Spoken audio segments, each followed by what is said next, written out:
Welcome to the Fabulous 413. I'm Khalees Smith. And I'm Monty Belmonte. Later in the show, we'll hear from reggae superstar and former member of the Tom Tom Club, Mystic Bowie, who's bringing his Talking Heads tribute, Talking Dreads, to Gateway City Arts in Holyoke next week. And we'll also hear from you about your favorite places for holiday lights on the streets of the 413. And we'll give you our list of some of our favorite holiday movies and specials. If you want to share your favorites with us, email thefab413@nepm.org. But first... Season's greetings. Hey, season's greetings back. Nobody says that enough. I know. It's only written on cards, I guess. Merry Christmas, season greetings, and now it's you. Time for our weekly check-in with U.S. Congressman from the 2nd Congressional District of Massachusetts, Congressman Jim McGovern.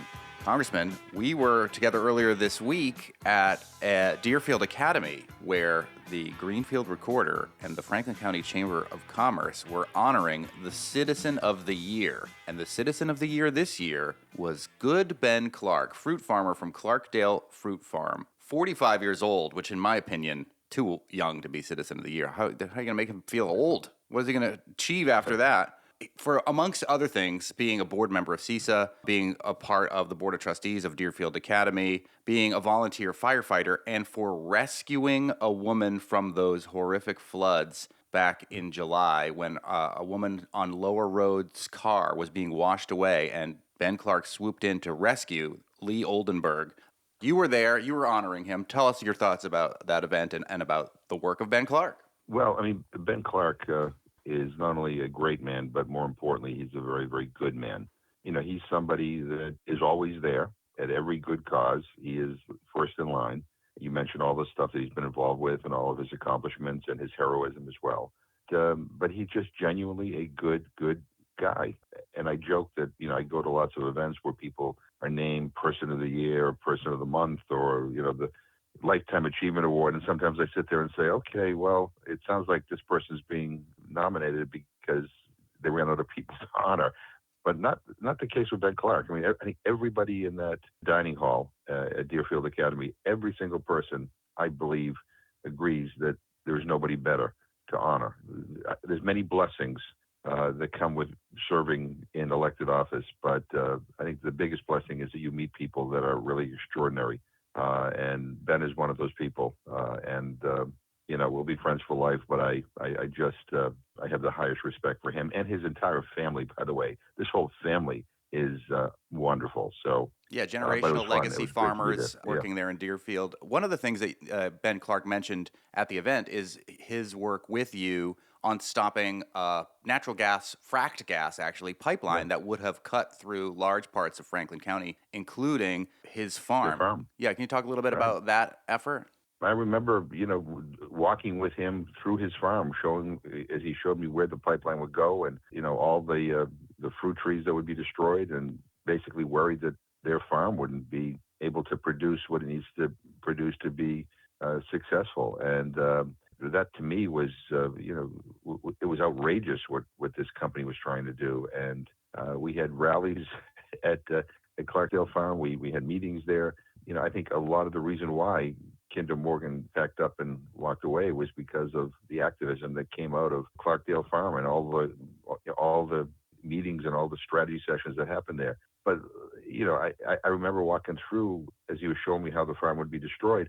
And I was like, why in the world is it in anybody's interest? Why would anyone want to do anything that would disrupt and destroy this incredible, successful farm and basically kind of ruin this historical legacy of this remarkable family that has been there for generations? And so in the event, he deserves a lot of the credit for kind of getting people organized and certainly keeping politicians accountable.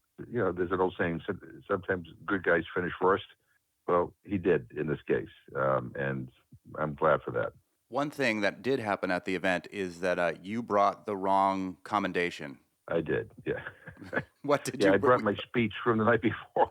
I had to leave early. I mean, because you know I had to be there at 7:30, and I live in Worcester, so it took me, you know, so I took the wrong green folder, and so the speech that I delivered at Temple Emmanuel, I could have handed him, but I've since corrected it.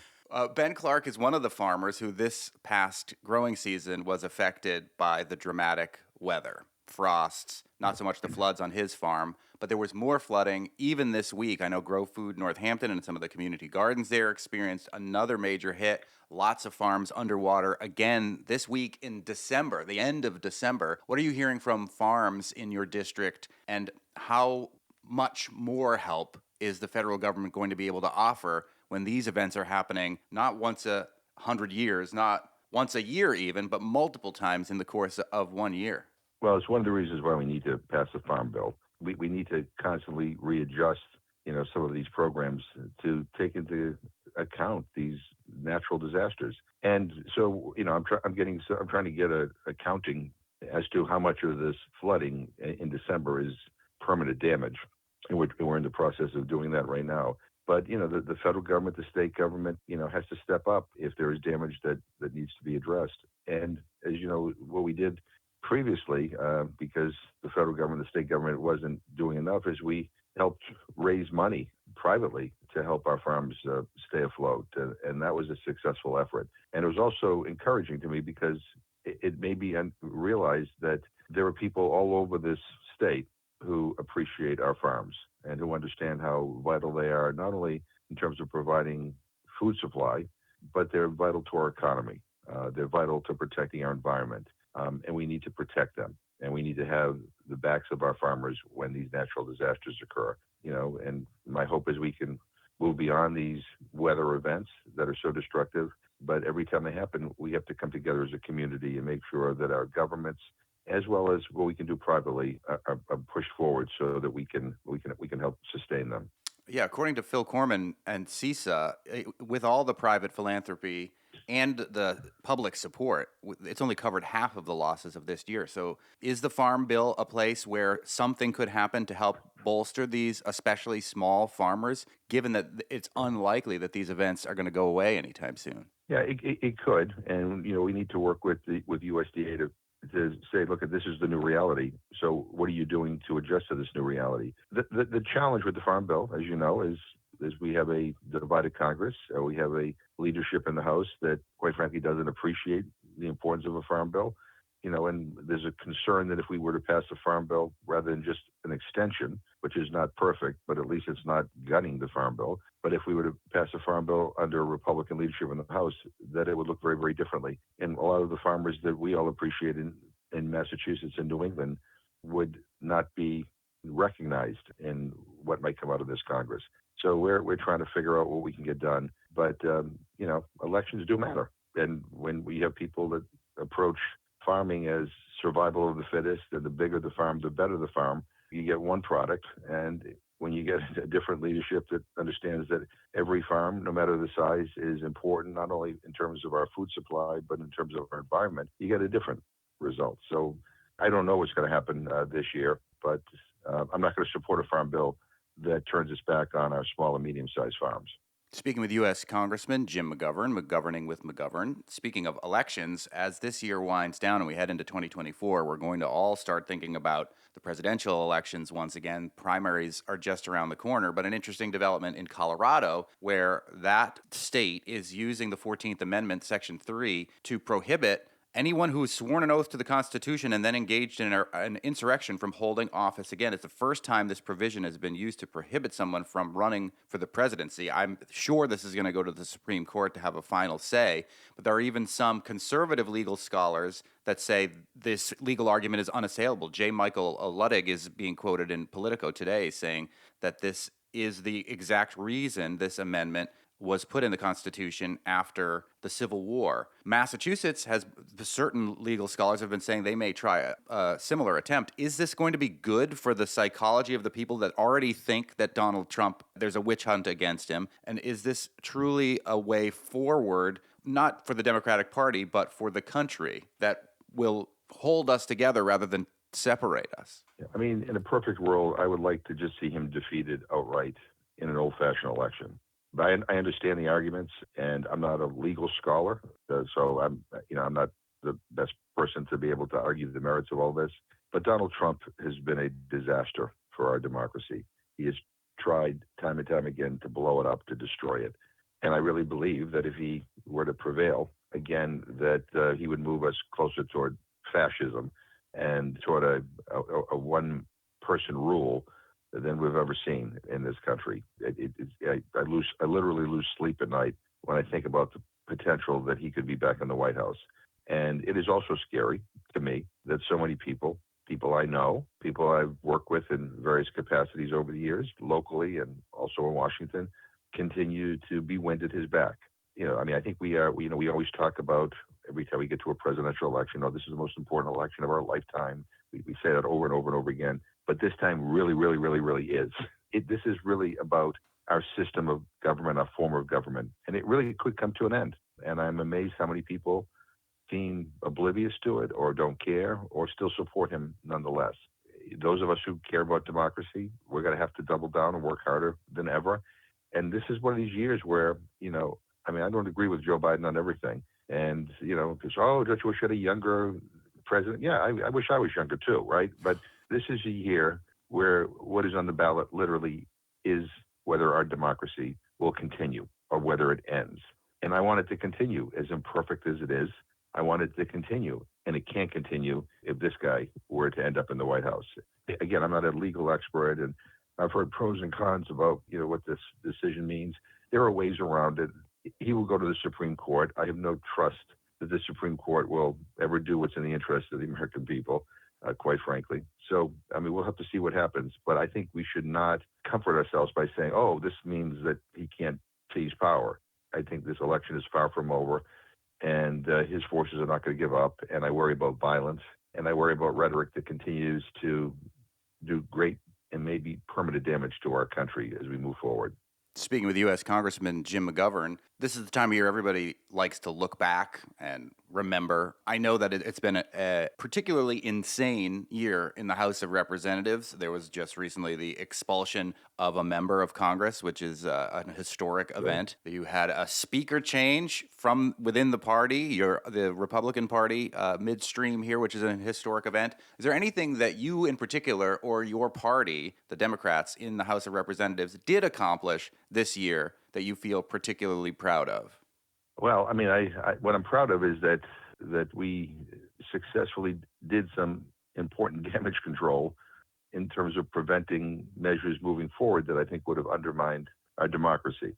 This has not been a Congress of very many accomplishments. In fact, only 27 laws have been enacted so far. And you compare that to previous Congresses, basically we've accomplished nothing. And of those 27 laws enacted, a lot of them are post office namings and stuff like that.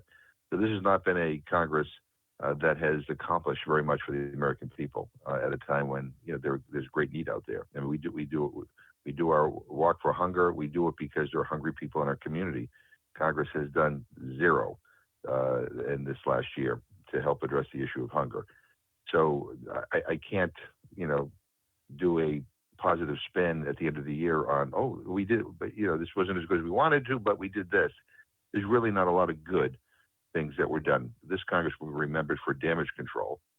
That's a success measure, in my opinion, of what we were able to prevent. And that's really not a very satisfactory way to end the year. We have problems in this country. Hunger is still a problem. It's getting worse. We got to be doing something about it, and not just the march that you lead every year, which is helpful to the people in our community, but this is a problem all over the country. And we need to function, and we need to be more productive, and I hope we get to that point sooner rather than later. Totally bumming me out. And, well, I mean, I was trying to put a good spin on it. Yeah, you did a good job. You're trying to shine a sneaker here, I guess. But speaking with U.S. Congressman Jim McGovern, it has, we mentioned, a tumultuous year in the House of Representatives. It looks like we're looking forward to a tumultuous 2024. But let's pause for a moment and think about the good things. What are some of your personal McGovern family holiday traditions that you're looking forward to over the next couple weeks? We gather as a family. I think this year we're going to be at my sister's house, and we're going to, we'll have a nice Christmas dinner. And what do you eat? Everything. So we have a little bit of, we'll have a turkey, We're having a Tuscan pork shoulder that I make. Ooh, nice. With fennel and pepper. It's actually pretty good. And then, we'll have 1,000 other things. The night before we go to my aunt's house, and she's Italian, and so we have this great kind of Italian spread that she puts out. Fish and pastas and all kinds of meats, and it's all wonderful. Wait a minute. Are you half Italian? No. Okay. My mother's brother married a woman who was Italian. Okay, so good move on his part. Yeah, I know. My side is Irish and Polish with a Okay. little bit of Lithuanian. So Gotcha. yeah, but it's nice to be together with family and friends, and because with all the craziness happening in the world, I think sometimes we forget to take stock of the fact that there's some good things in our lives, and our families are front and center. And I'm very lucky. I have a great family, and I actually. Some people don't look forward to the holidays. I actually do, and so it'll be fun. And I get a couple more days of doing some work, and then I'm off for a little bit. Well, that's great. Enjoy your time off. Thank you so much for being on this show for the course of the last year, answering questions from me, from our listeners, for the March for the Food Bank, and all of the above. Happy holidays to you, Congressman Jim McGovern. Looking forward to talking to you again in the new year. Well, I wish you all the best as well, and thank you for keeping us informed and raising relevant issues and challenging us to be better. And my hope is that in the next year, we will all be better at whatever we choose to do. So anyway, appreciate being on the show, and I wish you all the best, and we'll talk soon. Talk soon. Merry Christmas. You too. Merry Christmas. McGovern wants us to be better. Yes, indeed. Coming up, where to find the best holiday lights in the 413 and some of our favorite holiday movies, specials, and traditions. But up next, the band who Khalees's band is opening up for at Gateway City Arts in Holyoke next week, reggae superstar Mystic Bowie. Shameless plug. You're listening to the Fabulous 413 on 88.5 NEPM.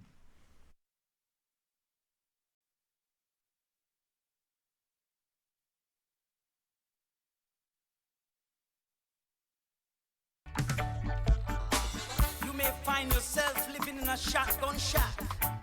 You may find yourself in another part of the world. Thursday, December 28th, Gateway City Arts in Holyoke. An incredible show, Mystic Bowie, performing with none other than the greatest party band based in Western Massachusetts, the Soul Magnets, starring our very own Khalees Smith. And joining us from the show is not only Khalees Smith, who joins us on every show here, but Mystic Bowie himself, and two of the folks who are going to be performing with Mystic Bowie that are no strangers to the Valley music scene, Jay Metcalf and Dan Thomas. Mystic Bowie's Talking Dreads is a musical revolution of Talking Heads music. Also, Mystic Bowie, a former member of the Tom Tom Club, which also was grown out of the Talking Heads. Mystic Bowie, thanks for joining us from your home in Connecticut. Thanks very much for having me. I appreciate you guys. Your musical career is enormous, but can you give us the big points for people who aren't as familiar with you? Sure. Actually, I don't think it's enormous because most people don't know me or know about me. You've played with so many legends over the years, though. They should know about you. You've played with so many folks, not just Tom Tom Club and like the Talking Dress thing, but like bringing this project together, you got to play with legends. Like you've played with legends in your solo career. So like, yeah, we're talking reggae legends like Freddie McGregor and Ernest Ranglin, who you're still very close with and communicate with often. Ernest. Yeah. You should see the photos on his phone.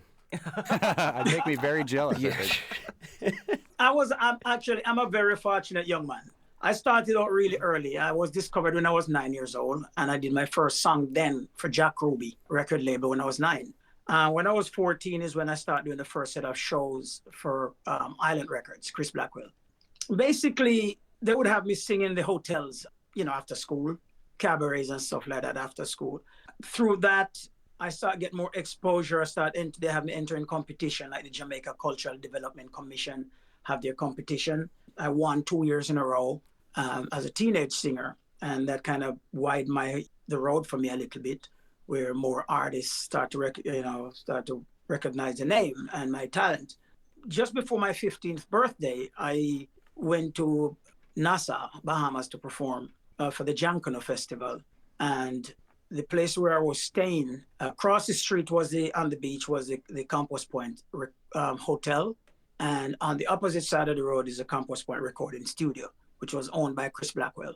And at night, when my caretaker would go to sleep and thought that I was asleep, I would sneak out to the window and go hang out by the studio. But the cool thing about it, nobody in the studio chased me away. They all welcomed me. When they're doing certain things, they would tell me to get out of the room. Obviously, you're talking about musicians, like at the time that was there, we're talking about Keith Emerson, Grace Jones, Sly and Robbie, Dean Fraser, Freddie McGregor. You name it, everybody was there. That's where they all hang out. So I was there with all these folks, and some were doing stuff that they didn't want a teenager to see or to expose. So from there, it kind of widened the horizon again for me. Then I moved to Florida. At the time, Island Records had an office in Queens, New York, and they wanted most to move to New York. I tried it, but honestly, I hate living in a city.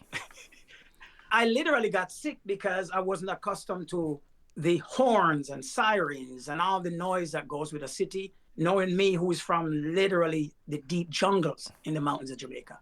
I couldn't handle it. So at the time, I was dating a young lady from Connecticut, and she suggested, well, instead of moving back to Jamaica, which she didn't want me to, she said, why don't you move to Connecticut? That's what I did. And when I moved there is when I realized I was not the only musician that actually was hiding out in Connecticut as a home, because they have easy access to New York.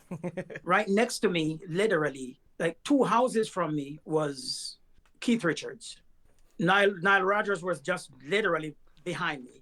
Tom Cruise had a house 4 houses from me, across the street from Paul Newman. And it was like just keep getting crazier and crazier because it's a good party. I didn't realize all these people were there. You all think we're in New York City, but we're not. You might be in Connecticut, like Mystic Bowie, who will come up from Connecticut on Thursday, December 28th, to Gateway City Arts in Holyoke, where he's going to be playing with the Soul Magnets opening up, featuring Khalees Smith, and also playing with 2 other local heroes who were in the studio with us, Jay Metcalf and Dan Thomas. Let's let you, Dan, talk about your relationship musically with Mystic Bowie here, how you ended up playing with them, and then I think bringing Jay into the fold as well, right? Yeah, so this is sort of a serendipitous kind of meeting here because, I've been playing in the Valley for a little over 20 years now. And some years ago, Jay actually encouraged me to start playing reggae, and not only start playing reggae, but start playing it correctly.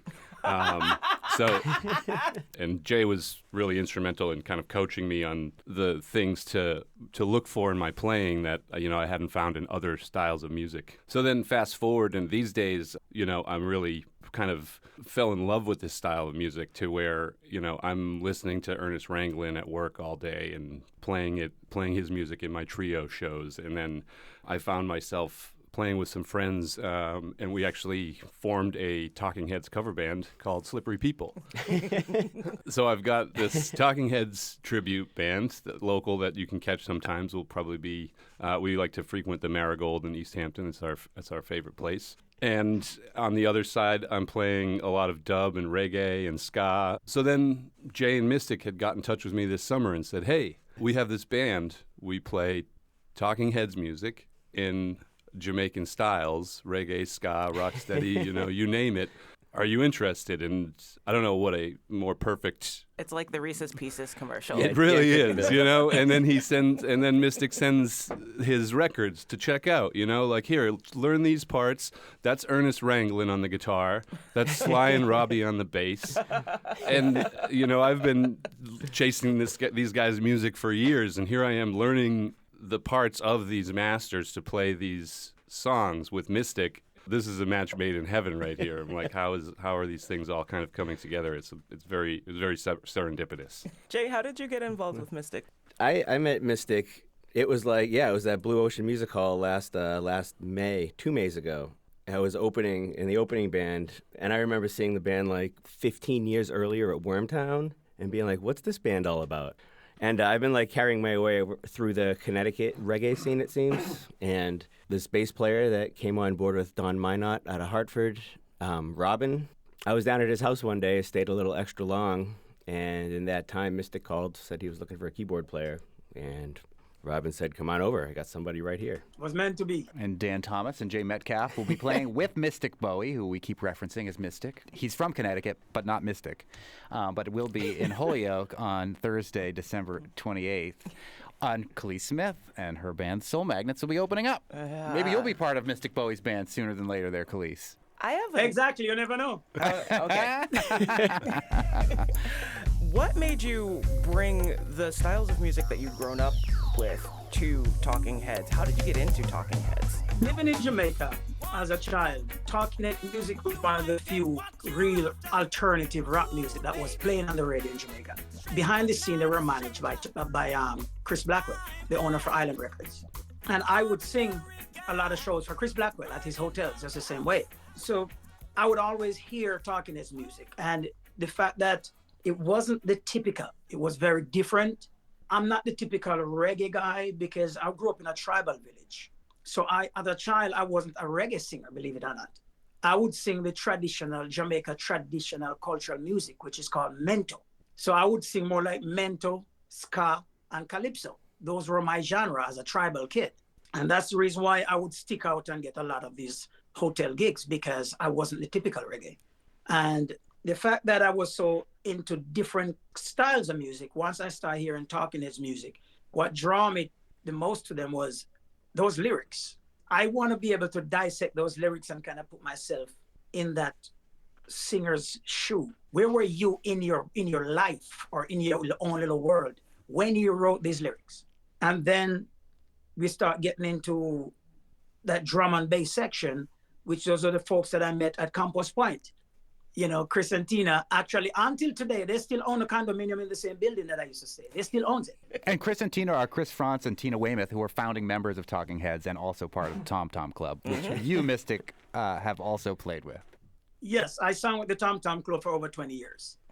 So I was living with them and I watched all the offers came in, you know, why don't you just do a Talking Heads tour, do a Talking Heads album, whatever. And they want to do it. David is saying no. And Jerry Harrison is saying yes. David Byrne is saying no. You know, and at one point I was on the tour and I just like, man, I want this band to get back together so bad.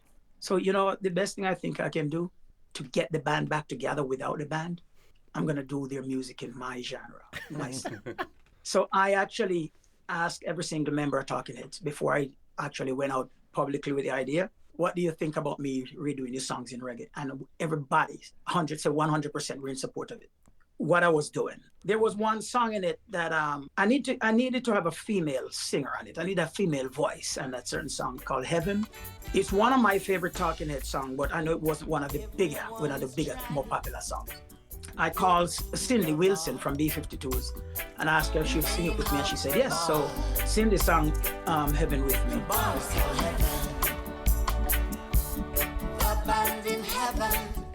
And it was just this amazing recording project. One of the engineers that recorded and mixed a lot of the songs on the album, Stephen Stanley, is the engineer that actually recorded Tom Tom Club, all their songs. So it's like bringing to Talking Heads and Tom Tom Club, it's like me went around and brought back all their players, all their friends together.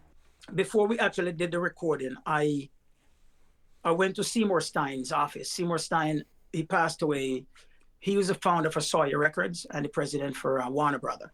He discovered Talking Heads, Blondie, B-52s, Ramones, and all those guys at CBGB's. And so I went to him and asked him what he thought about the idea. What do you think about the idea of me recording Talking Heads music? And he said, listen, you have my blessing as long as you put one song and as long as I get to choose one song. So I asked what song, and he said, Love Goes to Building on Fire. He said that's the song Talking Heads was playing the night at CBGB's when he heard them and walked inside and signed them. So he said, you have to put that on the album and you have my blessing. So I did. And when the album was recorded, I walked into New York City, back into his office and handed him a copy of the vinyl record. So I have a copy. I have a picture of Seymour Stein and I standing there, him holding the Talking Dreads vinyl record in his hand with one of the songs that he chose. So man, I've been living the dream. I've been living absolute dream. And Mystic Bowie, it worked because Talking Heads is talking about they're savoring the moment that they're having with the re-release of the 40th anniversary. Oh my God, I'm an old man. Of Stop Making Sense that happened this past fall. So I think all your hard work, Mystic Bowie, it's good. This band is talking again. Who is luckier than I am? Me.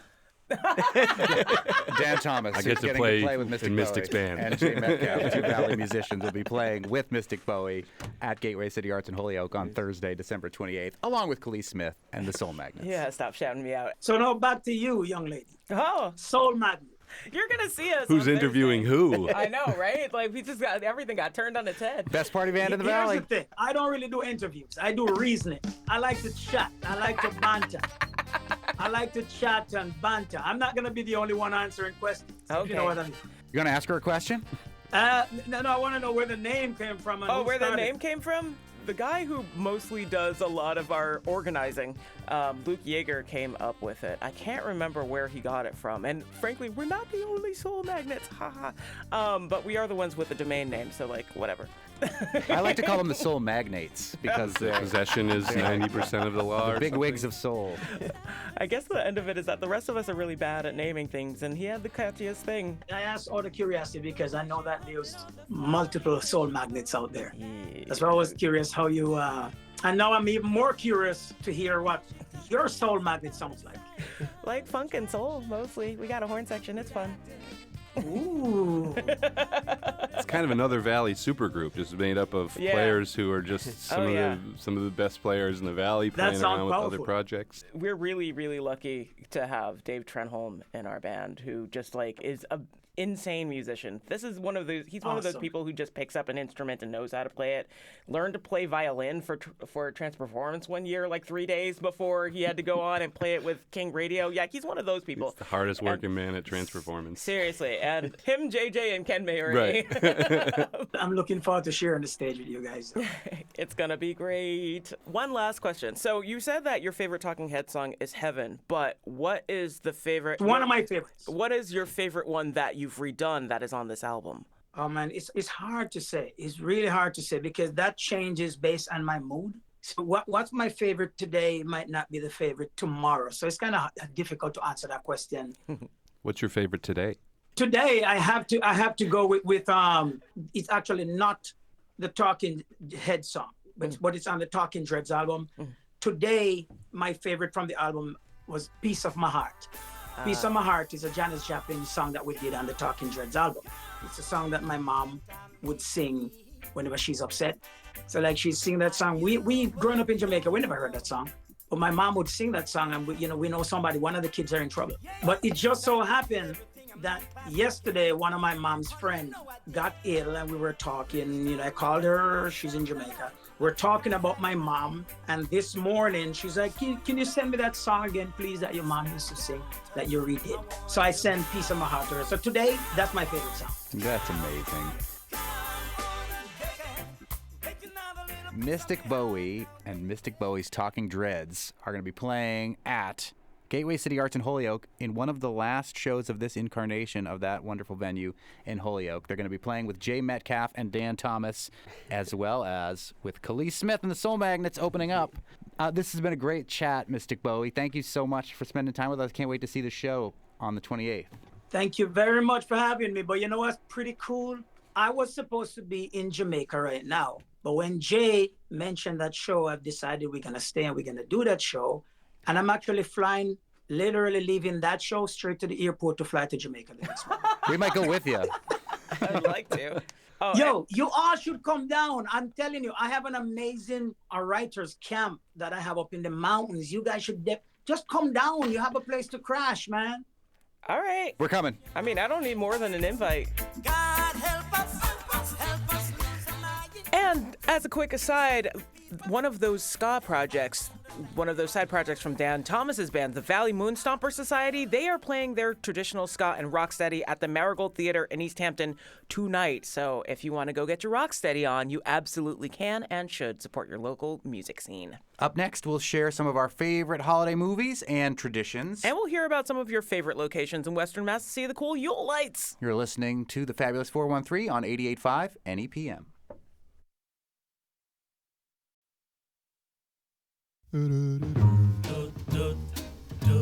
Welcome back to the Fabulous 413. I'm Monty Belmonte. And I'm Khalees Smith. What does that song remind you of? I mean, now. Okay. Like right now. To me, it's Home Alone.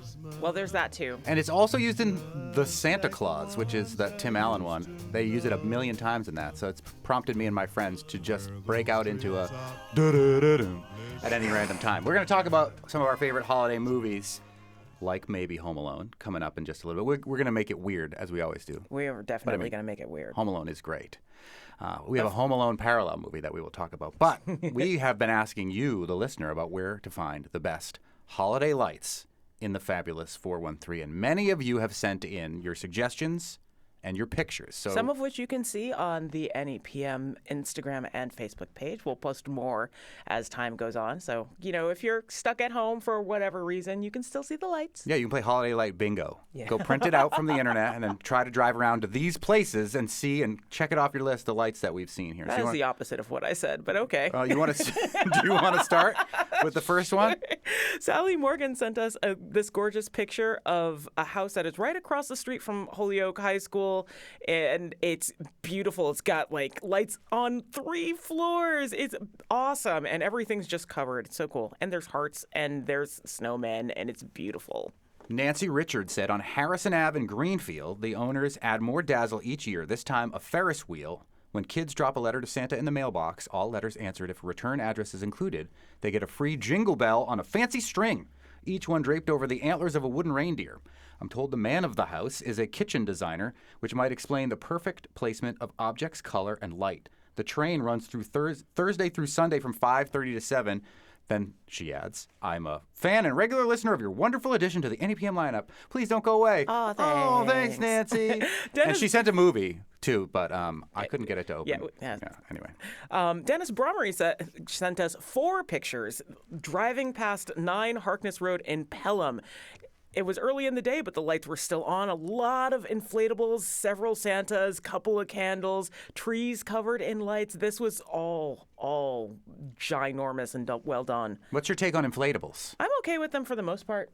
Yeah. I mean, it's not as compelling as like the old school, like weird molded light things, but I think they're in general a lot safer and a lot easier to keep and way easier on your back. I saw somebody post on social media like an inflatable Yoda with a Santa hat on with a lightsaber, and all the other inflatables were like lying deflated on the ground. That I liked. That's pretty great. Listener Ben Benson says, I hear that Deerfield's Upper Road is on your list, but a shout out to the big guy, and sent a picture of what looks like, is that Santa? I can't tell. It's got to be Santa because he said the big guy, right? I mean, you're not going to make Jesus in lights in the front of your house, probably. No, probably not. It looks like a house that has lights on it that may be trying to make it look like the face of Santa.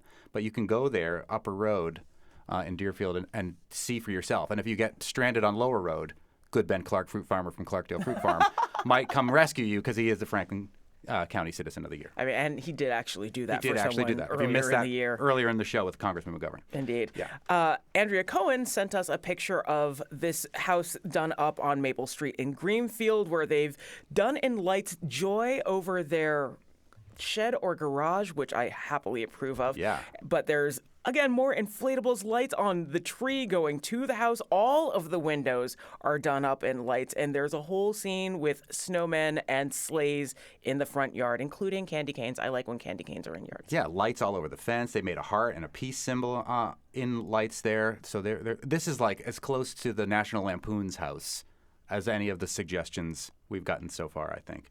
And then we got, like, you had mentioned this particular light setup before we even got this picture. Yeah, this is kind of the impetus for the idea of the whole thing, asking where the best Right. lights are. And then we got an email from the people who helped make it. So Mike Fleck and this listener helped their friend Jerry on this particular tree, which has more than 20,000 light bulbs that aren't LED on it. And it looks like the Dr. Seuss tree. It is just beautiful. It's completely candy cane striped in red and white. And then there are these giant dangling ornaments that are gorgeous, that are all covered in lights that are either exactly the same kind of candy cane color stripes or very similar matchy-matchy. Yes. You drive by, and it's the only lights on this one street, so it is totally, it draws you in like a moth to the flame. I've been by it several times. It is already super, this super year. cool. Rita, who says she's a fan of the Fabulous 413. Thank you, Rita. I'm forwarding you a video taken at a house near where my daughter lives in Arlington, Virginia. What? Formerly from the Fabulous 413, born here and raised in Shelburne Falls, she now lives in Arlington with her family, and they walk over to this house every holiday season to check it out. That's me, the Grammy, along with them. But check out the lights. Now you have something for comparison to what the Fabulous 413 has to offer. I did not get to watch that video. I couldn't make that video open either. So- But we appreciate the effort, Granny. We sure do. But we are unfortunately going to have to ask for WeTransfers instead of Google Files in the I know, future. it's tricky. Technology is strange. And then lastly, our boss, Matt Abramovitz, said he heard a tip about the Hanush family compound in West Springfield having absolutely dynamite lights. Apparently the whole family lives on one road and really does it up. And I've seen that one. Yeah, it's a thing. You could probably see that from the space station. I wonder if you can see it from the highway, because sometimes when we leave here and I'm going south, I look over to the right, somewhere that looks like it's probably West Springfield, and I can see a glow off the highway there. But I'm trying to pay attention to not crash, so I haven't investigated it. Yes. Thank you to everyone who submitted your suggestions for best holiday lights. We can probably post most of these addresses, but again, go on our social media, check out the lights, and let us know if you find any cooler ones. Yes. And next, we'll talk about some of our favorite holiday movies, because 'tis the season. You're listening to the Fabulous 413 on NEPM. We celebrate What is this beautiful holiday song? I don't know if beautiful should be used for this song. Listen to how the melody plays. Yeah, no. Turn it up a little, Phil. No, Yeah. nope. It sounds familiar. The voice sounds familiar. I can't think of who this could be. Let's listen just for a second more. No, let's not. day that takes us to Wait a minute. That sounds like Star Wars. that leads us into Welcome back to the Fabulous 413. That is Princess Leia, Carrie Fisher, singing the Life Day song from one of my favorite holiday specials, the Star Wars Holiday Special. Why is it one of my favorite, you ask? Because A, it only aired once ever, and B, George Lucas then proceeded to try to destroy it. However, as a young child who loved Star Wars, I knew that this holiday special existed, and I wanted to see it my whole life. And with the advent of the internet, it is now available in its entirety on YouTube. It is unbelievable. It stars all of the principles of Star Wars. Let's hear a clip of Han Solo and Chewbacca in the Millennium Falcon from the holiday special. I know your family's waiting. I know it's an important day. I'll get you back there in time, pal. Trust me. I'm going to Lightspeed. That's the spirit. You'll be celebrating Life Day before you know it. Life Day is the holiday that they celebrate in this special. Like I said, it stars all the principles of Star Wars, but also guest stars B. Arthur, Art Carney, Diana Carroll, Harvey Korman, and Jefferson Starship. This was on TV, y'all. Once, The but 80s now it's on were the... a wild, wild west. Tony of Dunn, things. our director, you're a big Star Wars fan. Have you ever watched the entire holiday special? I have not, because much like Kiss Meets the Phantom of the Park, it's an abomination that should like Kiss Meets the never, Phantom of the Park, too. never be screened. Or it should be reviled, justifiably so, and put away in a vault somewhere for all of eternity. One thing that people oft forget is that it is the Star Wars holiday special that introduced us to this character. You are alone? I have 2 droids. We've come in search of a ship that crashed near here. Maybe I can help you. I am Boba Fett. The ship you seek is nearby. Are the Imperial troops near this planet? They are here, friend. Oh, but is he a friend for long? That's where we meet Boba Fett, the Star Wars holiday special. As We've a cartoon, talked about this for too long. Yeah, okay. Let's talk about this amazing holiday special. I didn't even pick any movies. We were having an argument, and Tony Dunn, our director, again, you are on the opposite end of this from Khalees and I. You do not believe that Die Hard is a Christmas movie. No, as much as I care deeply for the both of you, you are wrong, as is anybody else who believes that. It is a movie set during Christmas time is a backdrop. There is no moral tale involved. There is no lesson learned, other than maybe not to play with guns. No, it's not a Christmas movie. And you are going to dislike my one movie pick out of the ones that I have here. Well, we shall see. It is a Christmas movie. Okay, but this is definitely a Christmas special. It is the Pee-wee's Playhouse Christmas special. Pee Wee Herman passed away this past year. I can't wait to watch this with my family. It is star-studded. Annette Funicello, the Del Rubios, Charo, Cher, Oprah, so many people. Here's a clip. You're not the president. You're Pee Wee Herman. Duh! This package was supposed to go to the White House, not the Playhouse. Sorry, Grace. Back in the box. Since I'm already here, would you mind if I sang a song? Oh, go right ahead. What are you waiting for, Christmas? Grace Jones! Come on, what need I say more? It is the most amazingly queer holiday special there is, and I love it. Khalees, your pick. Pee-wee's Playhouse Christmas special is pretty awesome. So I think I am the only, there's one movie coming up that we're both going to talk about because it's kind of both of our favorites for weird reasons, but this is one of my dad's favorite movies and then became one of my favorite movies, and it's set at Christmas. It is not a Christmas movie under Tony Dunn conditions, but it's Long Kiss Goodnight with Gina Davis and Samuel L. Jackson. He's already shaking his head. No, it's a great movie. It's a great movie. It is a Christmas movie.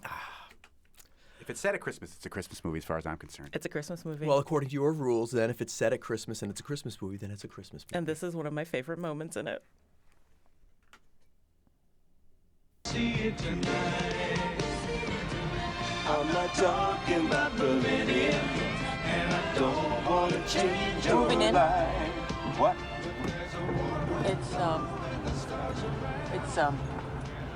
The song's not about linen. It's not linen. Yeah, whatever. So you cold? Yeah, freezing. I turn on the heat. It doesn't work, but it makes a very annoying noise, distracts from the cold. I'll pass. I had a car like that, and I did used to sing the lyrics like that, so there's a little special place in my heart. But the other Christmas thing I want to mention, which is a favorite of mine and several other folks, is Emmett Otter's Jug Band Christmas. It is loosely based on the O. Henry story, Gift of the Magi. It is an utter delight of Henson artistry, and here is one of the songs from it that I absolutely adore. Go for it.